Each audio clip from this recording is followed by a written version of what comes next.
keluarkan emas fizikal. Kenapa kalau kita bermula serendah 1 gram itu lebih baik? Tuan-puan, kalau kita bermula hari ini serendah 1 gram, terus tuan-puan boleh arahkan sistem, keluarkan emas fizikal. Saya akan kongsikan cara macam mana keluarkan emas fizikal. Biar kita simpan sendiri, tengok sendiri emas kita. Emas yang terbaik yang berada di tangan kita, berada di dalam kawalan kita. Itulah emas yang terbaik. Tapi jangan risau, nak simpan dalam akaun pun tak ada masalah.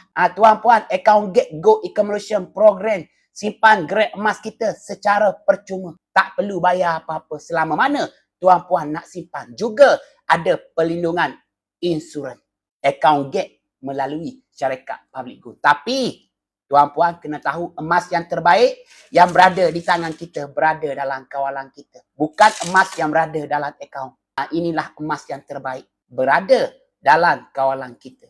Jadi tuan-puan belum ada lagi akaun emas, pergi dekat profil TikTok saya, follow saya, tengok konten-konten saya, isi bit biru yang saya tinggalkan. Saya akan hubungi.